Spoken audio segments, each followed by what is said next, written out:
E aí, meus queridos do primeirão? Pessoal, hoje a nossa aula vai ser de sociologia, tá? É uma aula que envolve a questão da alteridade e da identidade, que é o título da aula, tá? E aí eu trouxe um poema do Carlos Drummond de Andrade. Era uma vez um quesar naturalista que caçava homens. Quando lhe disseram que caçavam borboletas e andorinhas, ficou muito espantado. Achou uma barbárie, né? E é legal que esse poema ele mostra a contradição, né? De um líder que caçava pessoas achando bárbaro caçarem borboletas, né? Isso também mostra que, de certa maneira, o que a gente considera correto tem muito a ver com a maneira que a gente foi criado, com o ambiente cultural que a gente cresceu, né? E o que a gente vê na cultura do outro como uma coisa diferente, assustadora muitas vezes, são elementos culturais que para ele é super normal, né? Dá um exemplo básico que eu sempre dou. Aqui no Brasil, um exemplo clássico, a gente tem costume de comer carne de vaca. Na Índia não. Então, para os indianos é bizarro a gente comer carne de vaca, assim como a gente acha bizarrão esses hábitos alimentares aí de culinárias diferentes, tipo a galera que come escorpião, galera que come bicho que nem o grilo. Aqui no Brasil mesmo tem uma galera que gosta de comer uma formiga grande, né, que tem. Nunca experimentei, então não vou julgar, né? Mas sempre só de pensar nessa coisa que a gente pensa, poxa, o bicho é um negócio de ficar no chão, né? E o bicho tá dentro do seu prato, já gera um estranhamento. Mas a gente não estranha quando tem um pedaço de bife no prato, né? A gente não estranha quando também tem outros bichos ali dentro do nosso prato. Então a aula vai ser para fazer essa reflexão mesmo, para fazer vocês terem essa capacidade de se colocar no lugar do outro. Um elemento importantíssimo para o estudo de outras culturas. Antes da gente estudar outras culturas, galerinha, a gente tem que se abrir para essa outra cultura. Não adianta nada eu ficar falando de outras culturas para vocês, mas vocês não estarem com a mente aberta para isso. Porque se a gente deixar o preconceito que a gente tem das outras culturas dominar, a gente deixa de conhecer a nossa própria cultura. E eu vou explicar por quê, tá? Mas vou dar um spoiler. Primeiro, nossa cultura é formada pelo conjunto, pela compilação de outras culturas. Logo, o que a gente considera brasileiro, muitas vezes não tem nada de brasileiro. É uma coisa que a gente pegou de outros povos e a gente associou à nossa identidade. Segundo, não menos importante, né? Quando eu estudo uma civilização, a cultura dessa civilização, dentre outras coisas, se eu não me abro o suficiente para entender essa civilização, eu também não entendo a dinâmica da minha. Porque nesse exercício de você abrir sua mente para entender a outra civilização, você vai fazer um trabalho meio comparativo, individualmente falando, ou até involuntariamente, que é comparar elementos da sua civilização com a outra. Se você faz esse trabalho de maneira saudável e não de maneira taxativa, tipo, isso é bom, isso é ruim, isso é parecido, então é civilizado, isso que não é tão parecido não é, você acaba se cegando e deixando de ter um aprendizado sobre aquela civilização, né? O segundo fator é que essas minúcias de diferenças entre as civilizações que tornam elas exclusivas, diferenciadas, né, são o que forma a identidade das pessoas. Logo, entender essas diferenças faz parte de entender a identidade do outro, tá? Então, as humanas, como o próprio nome ciências humanas, né, propõe, elas estão aqui para estudar todos os tipos de grupos humanos diferentes. Não para estudar um determinado grupo somente, né?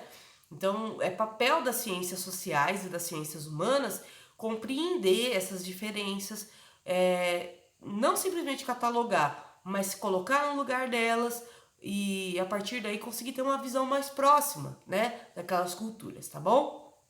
Então, no século XIX, com o surgimento da sociologia, um grupo de pesquisadores se interessavam pelas sociedades além da Europa e seus costumes, hábitos, tradições, modelos sociais desse grupo. Desse grupo, quer dizer, gente, surgiu então a antropologia. A antropologia é essa ciência de estudar os costumes que são contrários às civilizações europeias na época, né? Então, os europeus, eles achavam na época num misto de fantástico com um misto de exótico, né? Essas civilizações diferenciadas das deles. Eles queriam entender essa dinâmica. Só que eles estavam muito repletos de ideias do seu tempo, como, por exemplo, racismo. Eles acreditavam que estudando outras sociedades seria estudar raças diferentes. Mas também, se não fosse por esse estudo, a gente não teria descoberto que o termo raça é um termo horrível, que não tem nada a ver. Afinal de contas, assim como a antropologia levantou, em alguns momentos, algumas teorias, sim, racistas, ela também fez o papel de corrigir. Aí tá o papel da ciência, tá, galera? A ciência, ela não tá aqui para dizer nós estamos sempre certo, mas está aqui mais para nos aproximar da verdade. Mesmo quando essa aproximação implica numa autocrítica, implica numa crítica do que foi produzido até então. Como a antropologia estava surgindo, eles ainda não tinham muitos métodos de estudos. Então, parando para pensar, apesar desses problemas de capacidade ligados ao tempo, né, essas visões limitadas, esses caras conseguiram fazer coisas do nada, tiraram esses estudos do nada e conseguiram produzir coisas, tá? Então, a antropologia é a ciência do ser humano, interessada em especial no estudo da cultura. Essa ciência integra parte do que chamamos de ciências sociais, tá bom? Então, definições antropológicas de cultura. O celular tá bem na frente do monitor do computador, que tá tudo entrelaçado uma coisa na outra. Então, quando eu estiver fazendo assim, é porque eu tô tentando enxergar o slide, tá? Então, olha só. Cultura significa, segundo o dicionário, um conjunto de conhecimentos. A ilustração, o saber de uma pessoa. Também, um complexo de atividades, instituições sociais, padrões sociais ligados à criação e difusão de belas artes e ciências humanas e afins. Tá, beleza. Então, assim, cultura tem vários significados. Tem aquele termo que as pessoas falam, fulano é uma pessoa muito culta, né? E a gente está se referindo ao fato da pessoa ter um alto consumo de arte, ter uma noção, né, de política, sociedade, ter uma noção, assim, que passa além do básico, né, que vai além daquele basicão que todo mundo aprendeu lá na escola até a quarta série, entendeu? Gente, pelo amor de Deus, não estou dizendo que os pedagogos são basicão, porque para você dar aula para criança e ainda todas as ciências, é um trabalho monumental. Estou dizendo que nós, enquanto alunos, sim, saímos com conhecimento básico, não é à toa que chama fundamental essa fase da vida, né?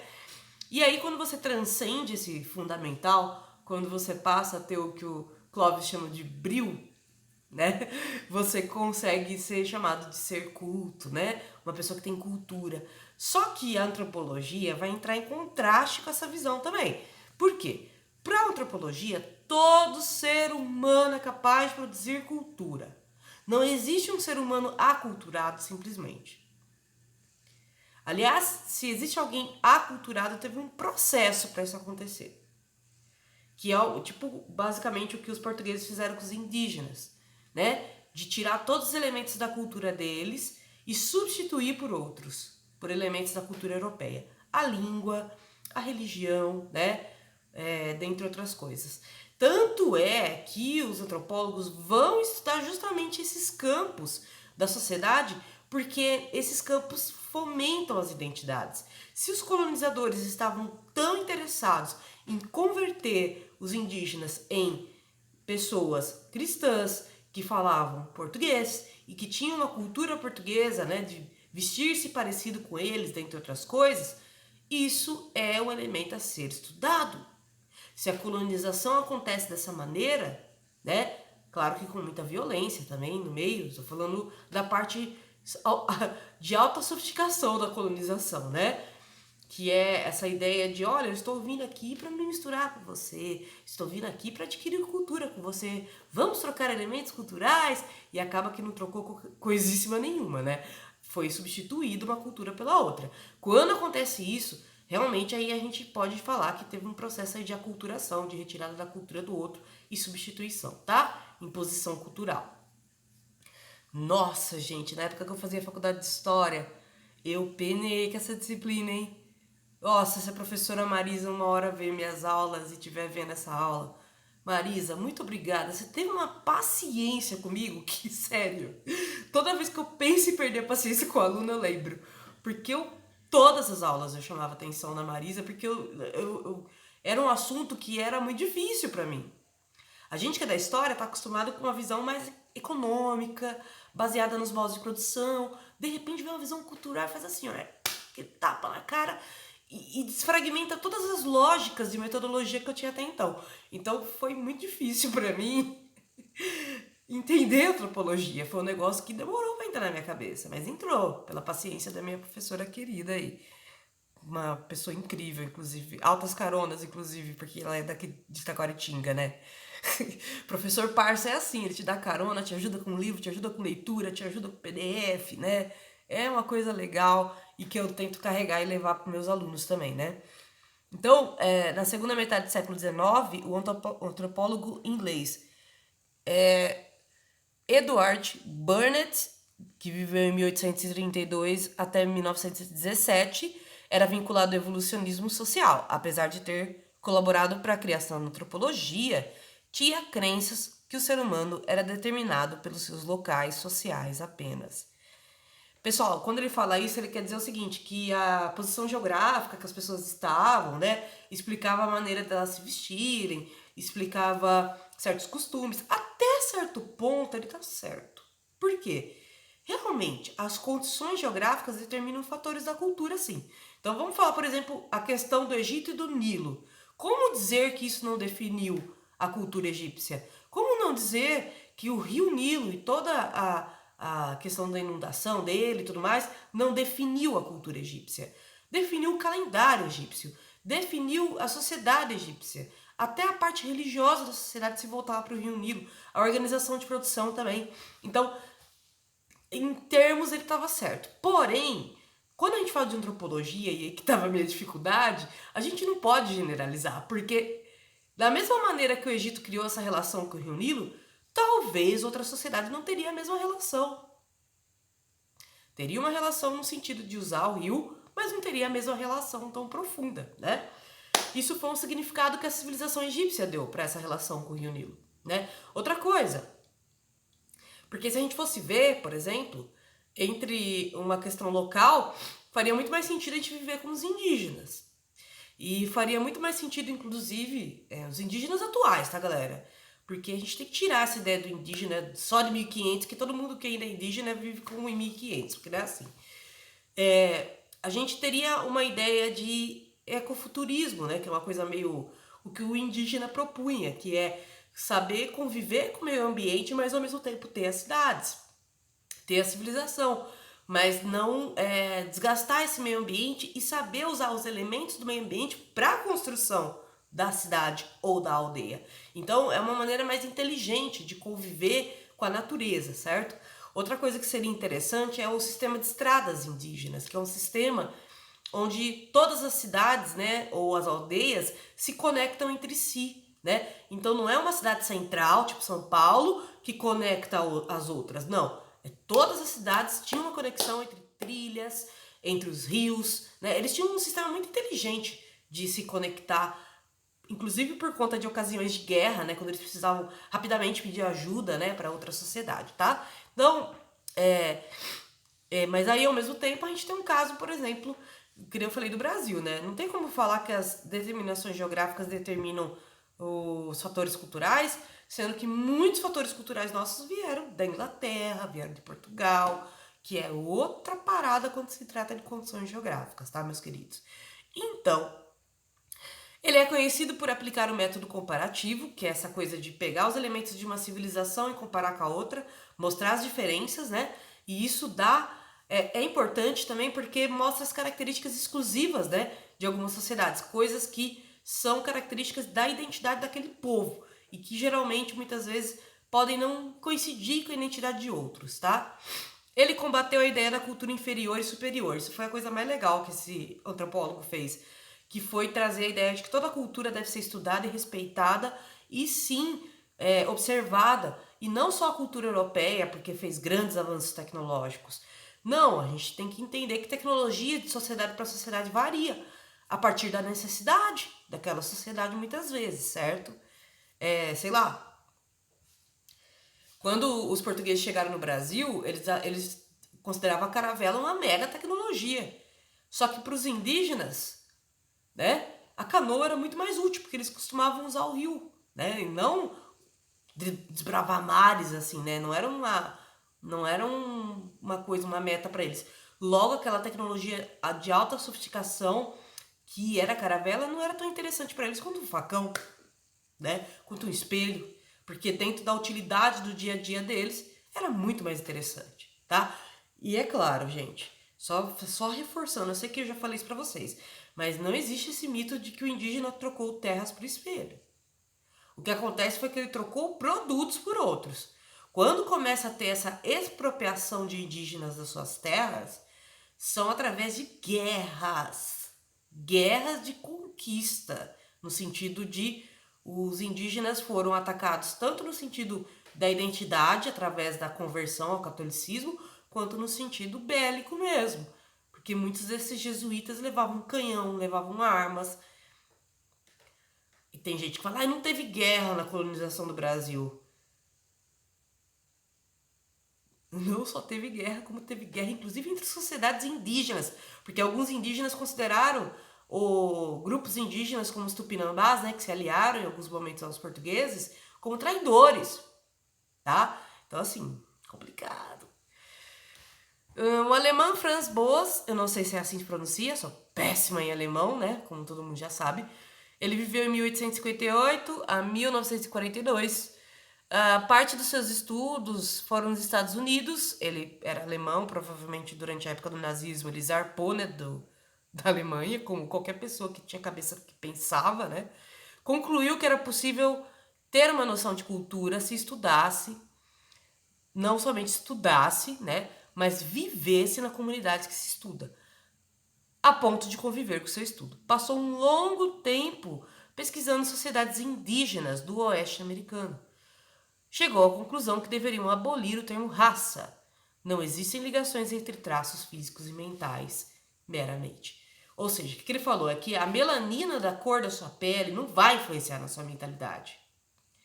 Ela pode influenciar quando se trata da sua condição, mas não é simplesmente o fato de você nascer indígena que você vai ter uma mente indígena. Cara, esse cara fez uma ruptura no pensamento de humanas que inclusive as mulheres vão usar muito, né? Quando você abre o primeiro capítulo do Segundo Sexo da Simone de Beauvoir, uma das primeiras coisas que ela fala é justamente essa coisa que foi inventada de que tem um cérebro feminino e um cérebro masculino, né? E o cérebro masculino tem necessidades sexuais, de dominação, de debater, de ansiar pelo conhecimento, e o cérebro feminino fica preso no mundo individual, quer só pensar na questão da produção da beleza, da família. Então, foi uma maneira deles justificarem condições sociais, naturalizando essas condições sociais através da ideia. Ou seja, eles trouxeram essa ideia de que era natural a mulher agir assim para justificar a sociedade que produzia essas mulheres, tá? Mas não é natural. A Simone de Beauvoir ela prova tanto biologicamente quanto filosoficamente, historicamente, que as mulheres não têm uma natureza, como eles disseram, e que a mulher é tão parecida quanto o homem nas suas necessidades. Aliás, não existe nada mais próximo do homem na natureza, né, do que uma mulher. Tá? Então, nesse sentido, ela vai desmontar essa teoria de estereótipo de gênero, genialmente. E pegando o gancho aí dessa questão, nada de racismos faziam sentido, né? Porque o racismo existe, que é essa discriminação. Porém, essa ideia de raça, não. Não dá pra gente dizer que os seres humanos, simplesmente por terem uma cultura diferente, uma língua diferente e uma cor de pele diferente, são tipos humanos diferentes. Isso faz parte de uma capacidade humana que todos temos em comum, que é a capacidade de criar cultura, né? Que é a capacidade de ser um ser cultural. Ao mesmo tempo, na França, pesquisadores como Durkheim e Lucien Levy, né? Lévi-Bru, acho que é assim que se pronuncia. Também não sou uma pessoa assim 100%, né, em francês. Produziram a questão da cultura. O Levi usava, no lugar desse termo cultura, a palavra mentalidade, porque para ele, cultura era esse elemento comum, né? Que a gente tem de produzir costumes, línguas, né? De culturas diferentes aí no caso. Mentalidades, por sua vez, já era a maneira que as pessoas pensam. Então ele estava mais interessado, não somente no hábito religioso de um grupo de uma tribo africana do Congo. Ele estava interessado em entender por que eles pensavam daquela maneira, qual que era a ligação entre as ideias deles e as práticas. Acabou ficando uma coisa mais profunda entre a prática cultural e o que se pensa sobre ela, né? E aí foi aprofundando toda essa discussão, tá, meus queridos? Então, pessoal, vou cortar a aula agora, tá? Não é uma aula que vai se estender muito, tá? A partir de agora. Porém, é uma aula complexa, por isso que eu acabei tendo que explicar muito. Porque, como eu disse, até na faculdade, pra mim esse assunto foi muito difícil, tá? Foi a primeira vez na faculdade que eu fiquei com medo de tirar uma nota ruim, de verdade, porque eu achava muito difícil entender. E aqui daí eu falei, gente, a Marisa, olha Marisa, um beijo pra você e um bom cafezinho pra você, que você merece, cara.